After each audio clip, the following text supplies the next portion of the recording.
Yep. Hello and welcome to another episode of the Six Man Pod. Brought to you live in video for the first time in a long time. Joining me on the other line from Chicago is Cam Koenig. Cam, we got to see your Bulls in action tomorrow against the lowly Pacers, playing off a back-to-back. What should I be expecting? Well, if they lose to Toronto, I would expect them to come out and play a little angry. Oh my God, I would assume I just missed a layup, but kicked around for a three to Kobe White. Bulls are down four at the moment to Toronto. Um, it may get a little bit of an angry Bulls team. I think the Bulls I think they got a lot to prove at the moment. They have a lot to prove without that they can compete without Lonzo and Caruso. I know Levine and DeRozan are going to have a little bit of a chip on their shoulder, or at least Zach Levine, not being named a starter for the All Star game. He did get in as a reserve, which is going to be great to see for the Bulls backcourt, or I guess their wings. So it's nice to see. Hopefully they can find a way to scrounge out a win against Toronto, and then we will go from there with our game against Indiana. I think it looks like Drake is like the only fan in attendance at the Raptors game. I Yeah, don't I know. think I think they're still restricting fans, if I'm not mistaken. So Well, there's somebody in the front row. it probably is Drake. Let's be real. He is basically an honorary member of that team. Really not a whole lot to discuss. Pacers lost a close one to Orlando. I booed the team afterwards. Lance Stevenson re-signed for the rest of the year at about a $600,000 cap hit. And the big thing to me is we're a week away from the trade deadline, and a lot of sources are saying the Pacers are going to remain stagnant, and I will be so pissed off if that's true. I'm not going to lie. But I think the big thing, I think what I really want to do is there was the ESPN article that came out about like moves we should expect to see around the trade deadline or things we would like to see. And each of our teams were mentioned in here a handful of times. So I want to start off with the Bulls actually, because obviously I think they're the closest out of the two of our teams that are making the playoffs and really doing something here. And you've talked about Bulls needing depth pieces all season, especially in their front court. And the trade that ESPN threw together would be Derek Jones Jr., Patrick Williams, Portland's 2022 lottery protected pick to Detroit for Jeremy Grant. I don't know what the actual value of Jeremy Grant is at the moment, but I assume, and you know what they say about assuming, I assume that that's probably a bit high, but you know, especially since you're going to have to re-sign him to a massive payday in the offseason. I think that, to me, at least on paper, Patrick Williams has a higher ceiling than Jeremy Grant, in my opinion. What are your initial thoughts on this deal, and maybe what is a potential different deal you can make if you're Chicago? Yeah, I think that's an interesting one. I know like Patrick Williams has kind of been his name has been floated a lot. Obviously he's only played about four. I think he only played about 4 games this year before he suffered that regular season-ending wrist injury. Um, I think that is that's tough because I think the Bulls could use somebody like Jeremy Grant. I think pretty much any team in the league would probably take Jeremy Grant at the moment. The question is it worth giving up?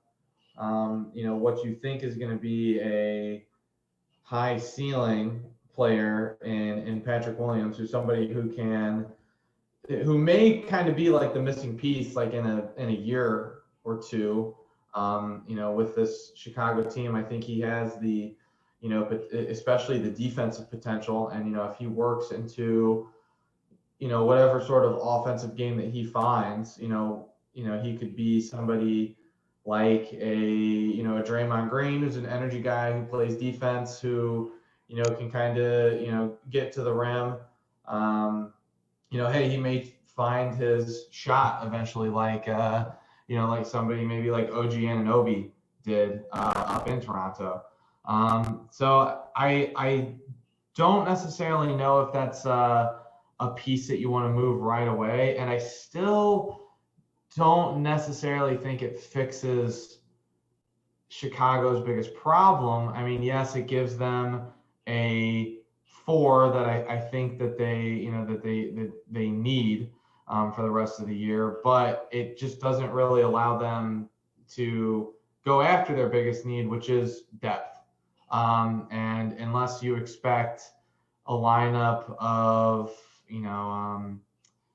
Ball and Levine and DeRozan and Grant and Vucevic to play 36 minutes plus, all of them, and you have Caruso and Ayo Dosunmu coming off, and Kobe White coming off the bench, you still don't really fix that issue of the front court depth, which I think is really haunting them. I don't necessarily know how confident you would be in Javonte Green and Matt Thomas kind of coming off the bench with that second unit. In terms of a potential other trade that I would recommend, or that I would think would be an option here, nothing really speaks out to me. It seems to me like this has been, and this may be, a relatively quiet deadline. Like, now that we're a week out, like, you feel that we're about to see some sort of movement. Like, there's usually like one trade that kind of opens the floodgates, and we haven't seen that yet. And this kind of just may be a deadline. Like, maybe everybody's offers are just too far off. Like you mentioned, the Pacers potentially standing pat after after everyone's been talking about them potentially being the biggest sellers here at the deadline. But if you have different valuations on people, and if you have different asking prices, this may not necessarily be a deadline where a lot of stuff gets done. At least a lot of these blockbuster trades that we have maybe been accustomed to seeing. Yeah, let me hit you with one here that I think would behoove the Bulls to take. And I think it would help the Pacers out immensely too. So they trade the expiring of Derrick Jones Jr. of the Pacers, as well as Portland's pick and the 2026 second round pick of the Bulls. And in return, the Bulls get Torrey Craig and Goga Bitadze. Now, Torrey Craig, 6'7", small forward, power forward, plays really good, top-notch defense off the bench for the Pacers. I think he makes a ton of sense for the Bulls adding depth. And, of course, Goga has shown flashes of being really good. He had a couple of double-doubles when he got a start for the team, for the Pacers, and has shown he can stretch the floor. And as a backup center, or a backup 4 if you need him to play the 4, he has been really good as like a rim protector, as well as preventing guards from getting inside the lane. And it actually saves the Bulls about $1.7 million towards the hard cap. So does that tickle your fancy at all? Is Torrey Craig and Goga enough to get off of Derrick Jones Jr.'s salary the rest of the year, and your Portland pick, as well as a second rounder later? I don't think that's the return that you want for a first round pick. And I know that it is protected, but I don't necessarily. I don't think Torrey Craig and Goga, and despite the run that Goga has been on, with the 5 double-digit point games in his last 7, I don't know if that's enough. I don't know if that's enticing enough for me to come off of that to come off of that Portland pick. Yeah, I just figured with the pretty heavy protections on it, obviously being lottery protected. Portland looks like they're heading for the lottery this year. That pick's probably going to come in 2023, 2024, somewhere in there. I thought this was an opportunity for the Bulls to lean in. Another option would be like Justin Holiday, who I think might be the better overall player than Torrey Craig. Pacers have a want of like 2 seconds for him.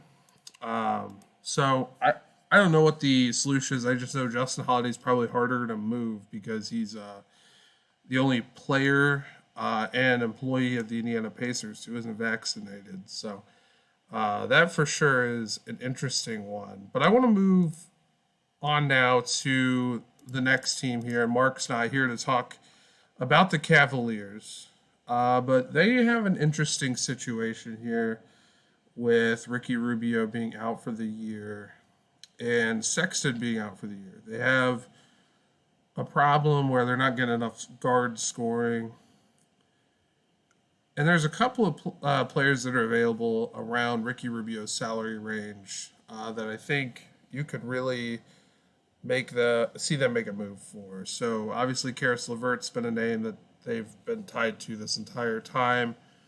Apparently, the Pacers want to get 2 late first round picks or a player and a pick for Karis LeVert. I just don't see it. I watched him play last night. He shot 7 of 26. I mean, he was abysmal. Um, Another player would be like Eric Gordon out in Houston. I think is the one that ESPN says they should go get. Send Rubio and the 2022 protected first round pick to Houston for Eric Gordon. I don't know if that's actually enough to get that deal done. I know Eric Gordon has a pretty high asking price from Houston based on conversations I've heard. Another player that would make sense, in my opinion, for them to go after is Spencer Dinwiddie in Washington. And here's the deal: Washington's all the way down into 12th, I believe, right now as we speak.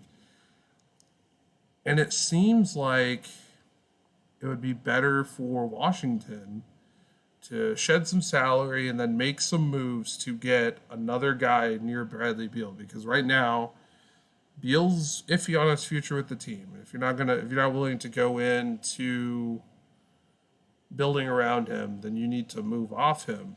And certainly moving Dinwiddie makes that process a lot easier.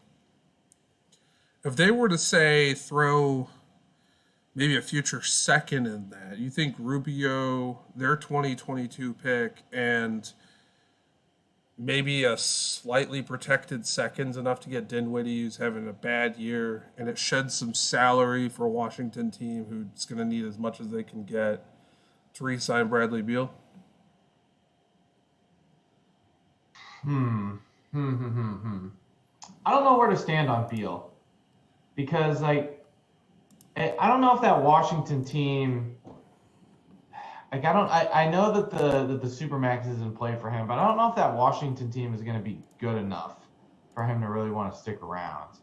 Um, and I don't really think that trade really moves the needle that much. I To think be it's honest with you, I think it's I know we talked about it on the last time about Washington maybe going out and getting like Demontis Sabonis, um, in exchange for like two of their three young talents. I don't know. It's rough. It's rough to see. It's rough to think about honestly. And just as we were mentioning it, that Portland pick that Chicago owns is lottery protected until 2028. And with the state of Portland's potential rebuild situation, it might honestly be worth it for Chicago to dump that pick. Honestly, now that I'm thinking about it. yeah. I mean, if it's got that long of a protection on it, that's rough for sure. For me, the big thing I see with the Wizards is like if they move Dinwiddie and they get Rubio, it doesn't really hit the team that much because Dinwiddie has been a pretty bad player for them this season. His stats are way down. He's a minus on defense.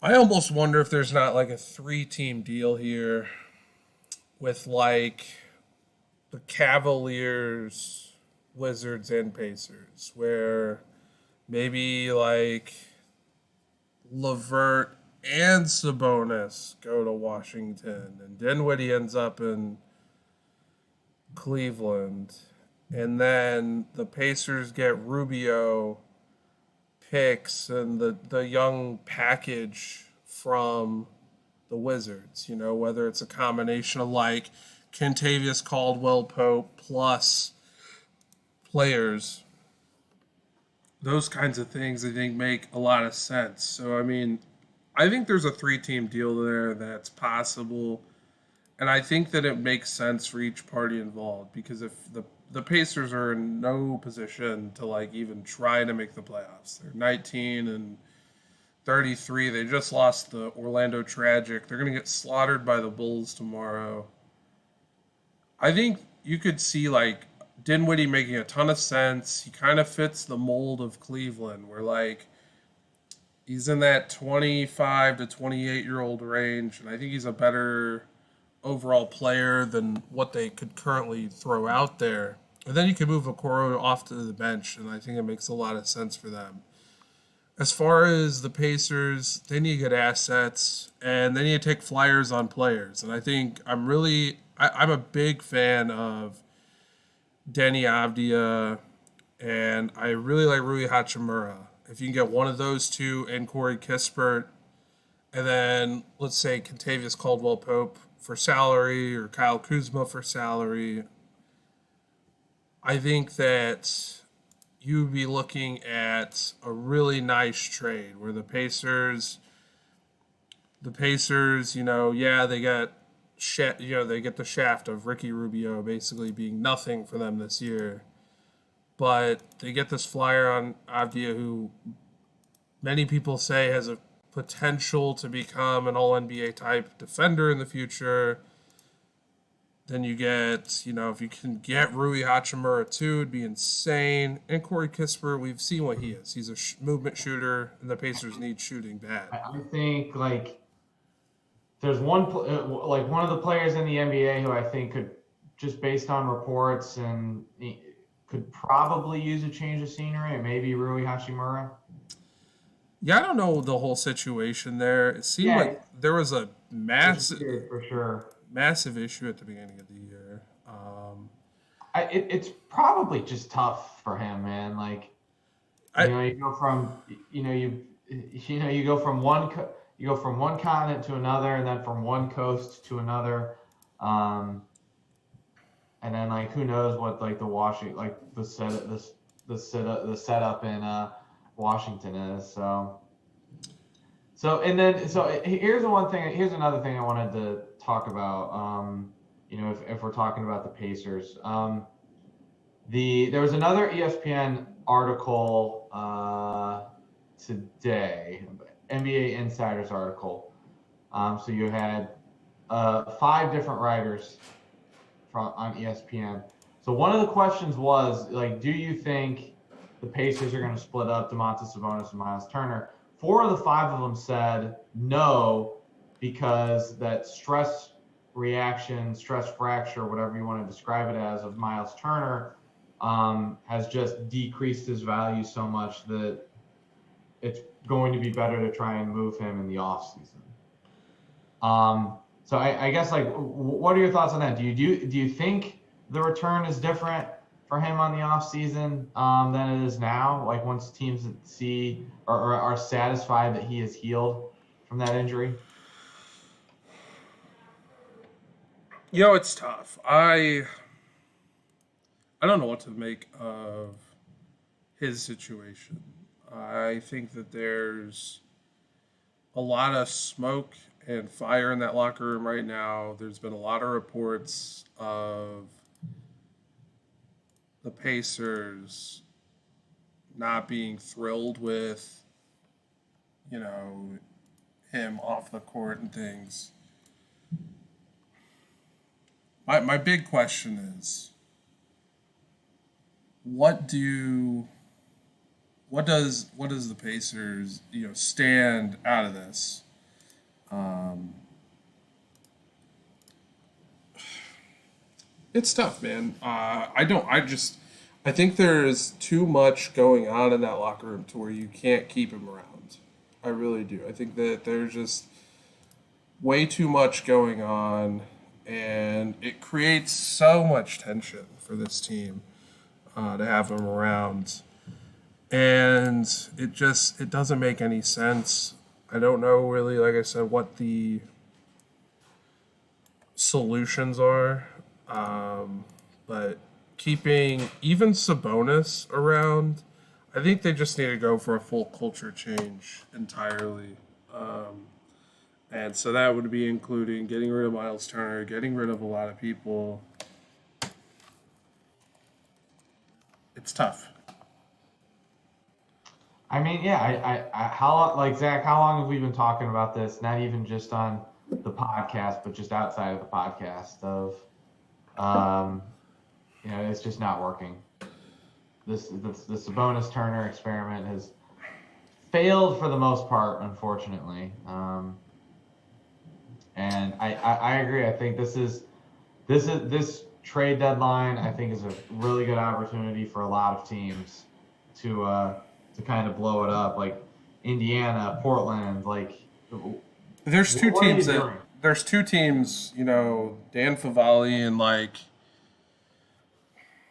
Dan Favali talked about two teams that really need to do it, and it's the Pacers and Sacramento. Portland has Damian Lillard. They know they have a top 10 player, before he got hurt, obviously. The Pacers have a guy who cracks the top 30 occasionally, and then a bunch of players from 75 to 30.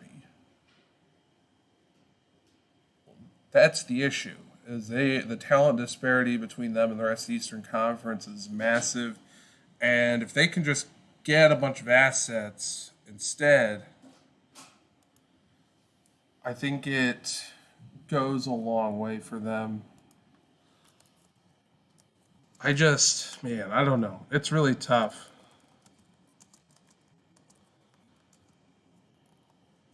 I think we should move on to Sacramento, though. This is one that I'm in a weird spot on because I don't know what they're doing. Does Sacramento even really know what they're doing either? That's the other big question. No, the answer to that question is no. They do not. That is a fly by the seat of their pants organization.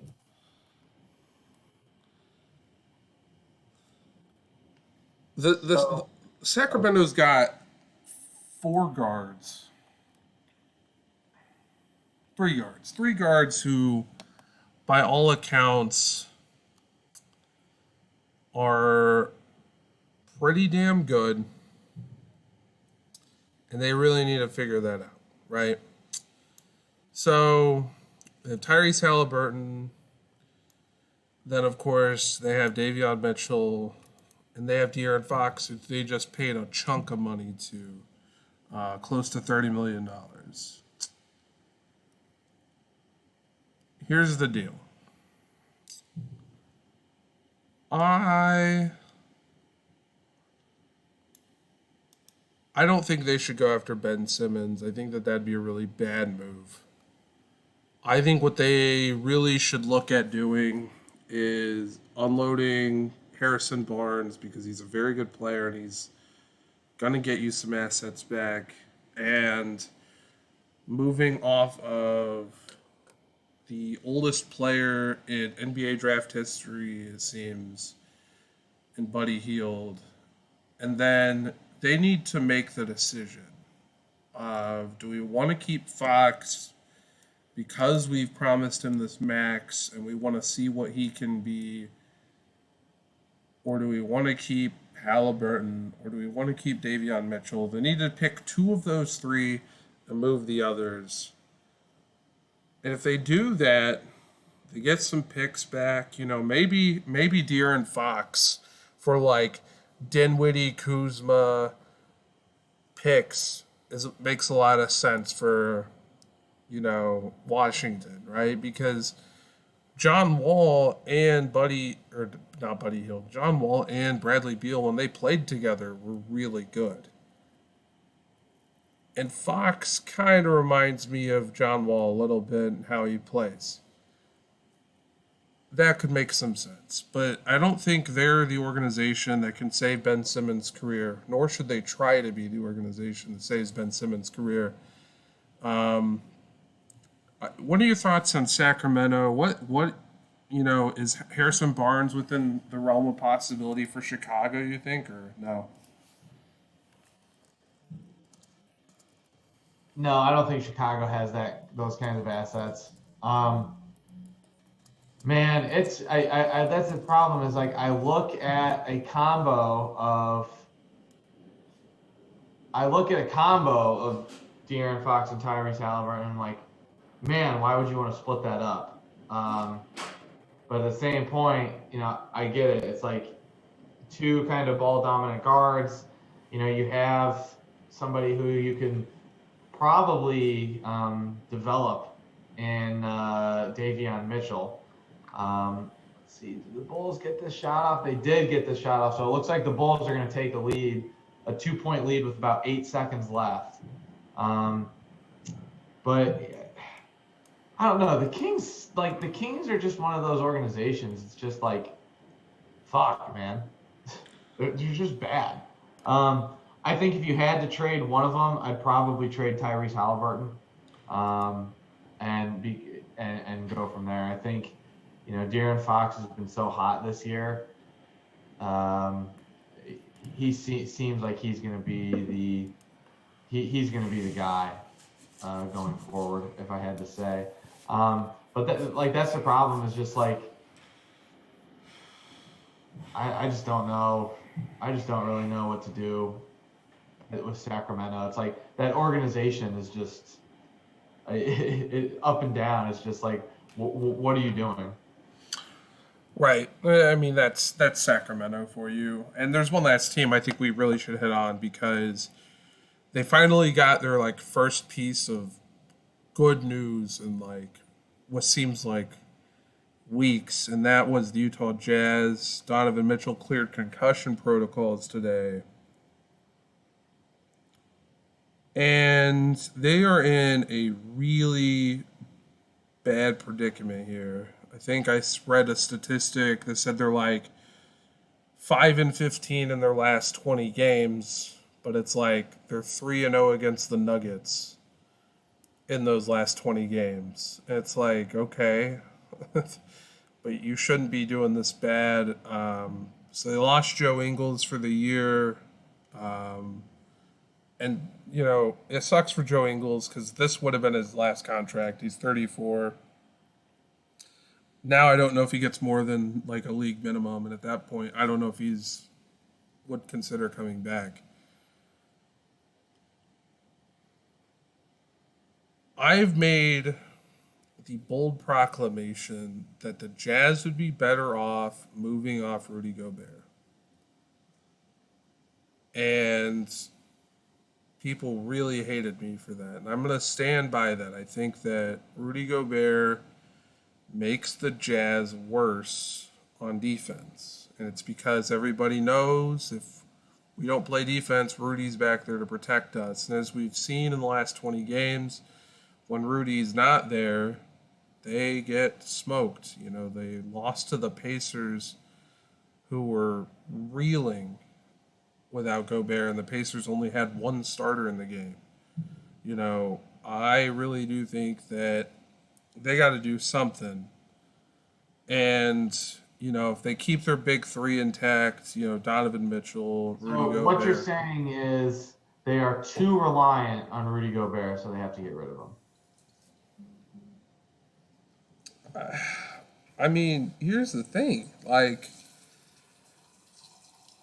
hypothetically speaking, if they were to move Rudy Gobert to a team out east, say Toronto, who has been looking for a marquee center to play with their like all defense caliber roster. Like everybody on that team seems to be able to play 1 through 4 really well, and they don't have a good starting center. It makes a lot of sense. That being said, I don't know what the solution is for the Jazz at this point in the deadline, but like, I don't know, maybe you move Ingles' expiring salary, throw in like 2 seconds and a future first to the Pacers for like, I don't know, Jeremy Lamb and Torrey Craig, right? Because those are both players that will actually play for you. Or salary dump Ingles so he can get bought out, so you can go scrounge around the buyout market. You know, they just have an issue where they're $16.4 million over the tax, you know, which is around a $28 million penalty. They only have a $7.5 million trade, exception, and they're pretty close to hard cap. They owe Memphis a first-round pick that's top 6 protected in 2022. You know, that'll definitely be going out that year. But they also owe a future first to Oklahoma City that's top 10 protected in 24 and 25. So if the Jazz start selling players off, this pick might not get conveyed until 2026, 2027, somewhere in there. So, you know, they really can't move first-round picks into anything. I think their best solution is, you know, maybe you say, hey, Oklahoma City, here's Joe Ingles and a second-round pick. We want the rights to this random guy who'll never play for us, you know, just so we can get closer to the luxury tax line. And then maybe you can go get some buyout guys. Or, you know, you might, again, if the Pacers really are in all hands on deck sell out mode, a couple of seconds, you know, and taking on Jeremy Lamb's the rest of his salary is more than enough for the Pacers to send you Torrey Craig, you know. So we could just do that swap straight up with Joe Ingles. I don't know what. I feel like somebody should take a shot on Joe Ingles like for next year,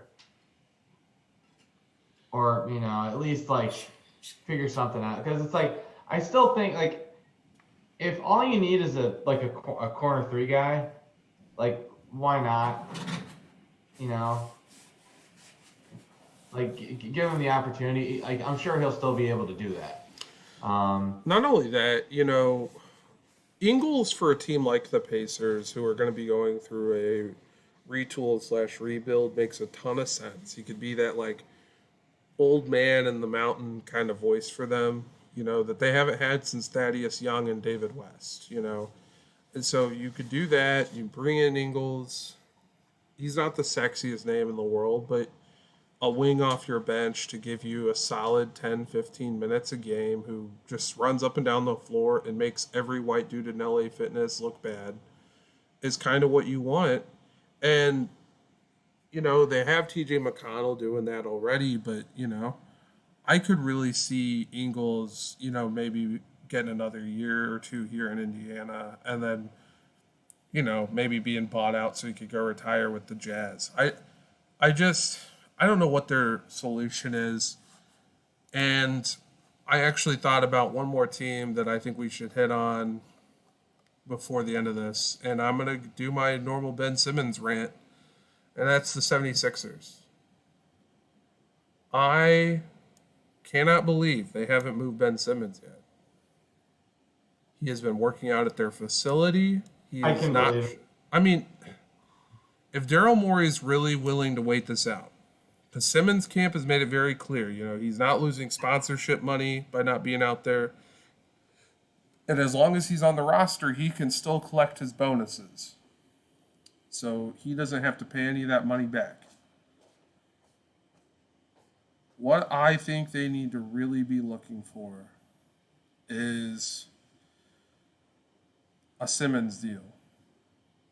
Indiana's been rumored to be interested in this. I heard something earlier like the Pacers should be working out a deal with Philadelphia to send Sabonis and LeVert for Simmons and Thibault. And I said, okay.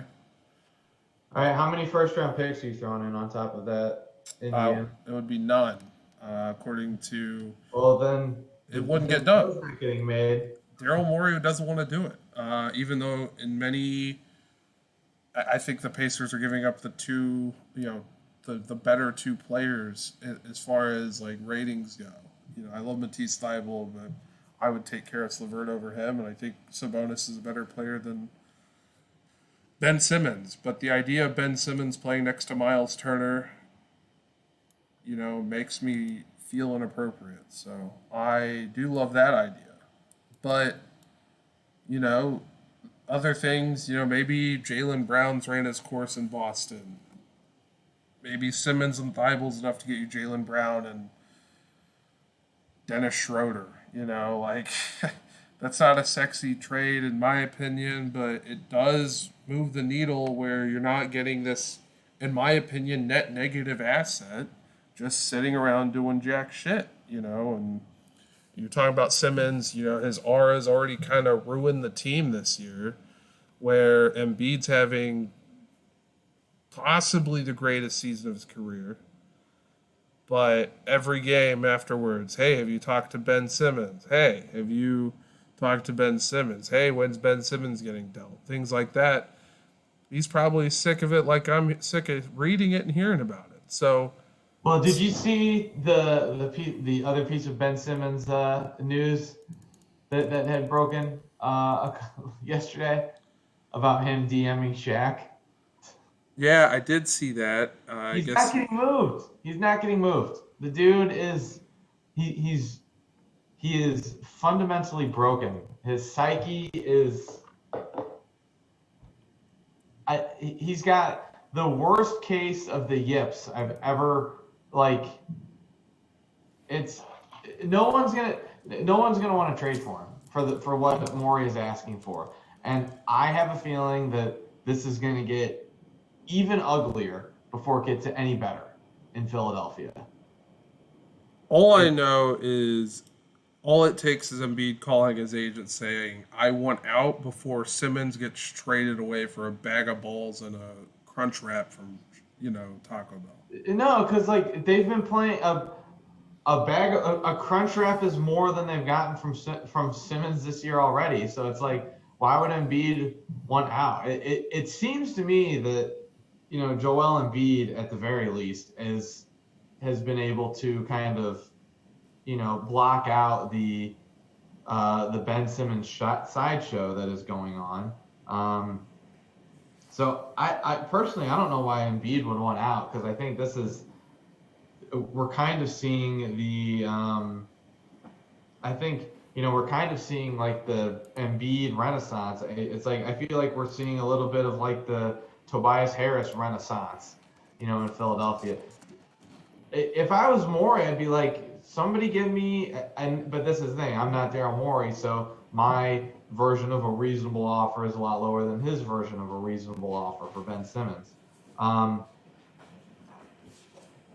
I'd start thinking okay, what's going to help me in the playoffs that give me, it doesn't necessarily have to be that A+ asset. At this point, I'm just thinking let's just get this over and done with. How about this? What about something like this? This is an interesting one I've kind of thought about. It's been linked in the past that Karl-Anthony Towns and Ben Simmons are pretty good friends. If you are the Timberwolves and you were maybe looking at making a move for Simmons, would you move D'Angelo Russell and stuff for Ben Simmons? I mean, because I think you need a needle mover kind of deal if you're Minnesota. And D'Angelo Russell is, only gonna have 1 year left after next year, so they're getting out of money quicker. If you're Philadelphia, that's kind of why I like it. You could maybe, you throw in like a Jared Vanderbilt, Leandro Bellarmo, maybe Jaden McDaniel, something like that, something to sweeten the pot, and then a couple of picks. They have a lot of picks that are going to be pretty good here in the next couple of years, most likely. To me, you sending Russell away, and getting back a guy like Simmons makes a ton of sense for Minnesota. And Russell, I think, would do a lot of work with Embiid, man.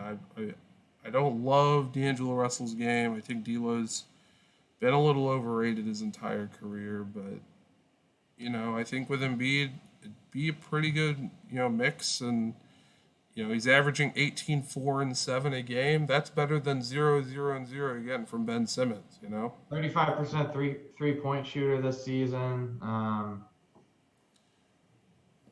7 assists. I mean, and that probably goes up with Embiid averaging 29 and 11. Yeah, it's just one of those things. It's just like the Simmons thing is just not. Yeah, it's not working for me gotta do either. something.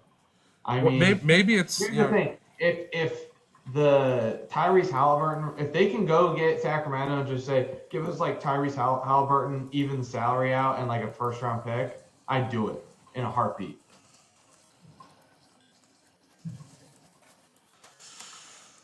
It's like, honest to God, I would, if I was Daryl Morey and I saw that Shaq story, I'd be like, it's almost like Ben Simmons' camp is like trying to like lower his trade value. I think they might be, and I know that sounds weird, but like the way this whole thing has gone down, I wouldn't be surprised, man. How about this? All right, here's my big brain trade idea: Tyrese Halliburton, Mo Harkless, and Buddy Hield for Ben Simmons, straight up, no picks. Run that by me again. This is Buddy Hield, Mo Harkless, and Halliburton for Simmons, straight up. If I'm getting Halliburton, done. Okay, what if you get Buddy Hield, you get more 3-point shooting. You get Harkless, who's been around, is not a bad player by any means. You're saving about $1.6 million in cap, so you can get a buyout guy. Yeah, I don't know. It all sucks. Everything with Ben Simmons is. There's no good options. As we say, there are no good options. Chicago's going to drop. Looks like he's going to drop this one to Toronto. Arizona's up 10 with 45 seconds left. Yeah, I don't know. I think I kind of said it before at the beginning. To me, it feels like what this trade deadline needs at the moment. We need some action. We need something to set the market for us. I think we just haven't gotten that yet. And I think it kind of feels like once we do get that, then I do think that I do think that we're going to see some movement here. We'll see. I think the first noodle will fall, though. The first big hurdle is going to be what ends up happening in La La Land with the Lakers, and what happens with the Knicks, and what happens in Utah. I think those are the first things that iron themselves out. And everything kind of falls in around that, and when the Pacers remain pat at the end of all of this, and the only move they make is offloading Jeremy Lamb's contract for, by attaching a second round pick to send him out to OKC, I will riot and I will burn things to the ground. But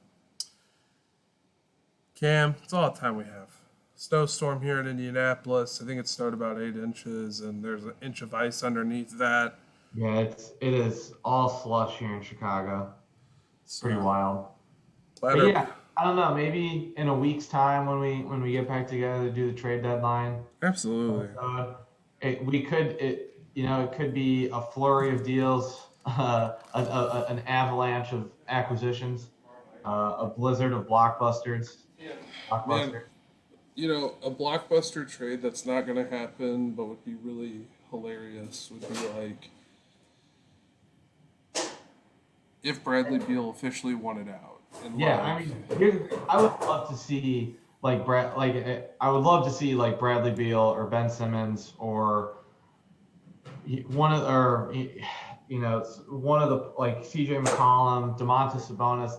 Love to see one of these guys get moved. I'd love to see a contender. I'd love to see Golden State like push the chips in and be like, yeah, we're back. Dynasty 2.0. I'd love to see. Hey man, Miles Turner. I'd love to see Chicago go out and get somebody to come off the bench and just be another option for them. Someone needs to pull the trigger, and it's kind of starting to feel like that trigger isn't going to get pulled. Yeah, I think the first domino to fall though is going to be like Taylor Horton Tucker. 2 seconds for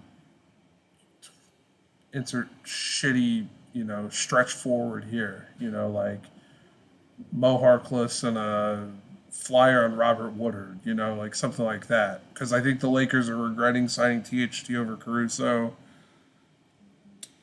I'm so sick of it, man. But thanks so much for listening. Follow us on social media at the links above, and check out our website. Follow us on YouTube, follow us on Spotify, wherever you get your podcasts. Thanks so much for listening to the Six Man Pod.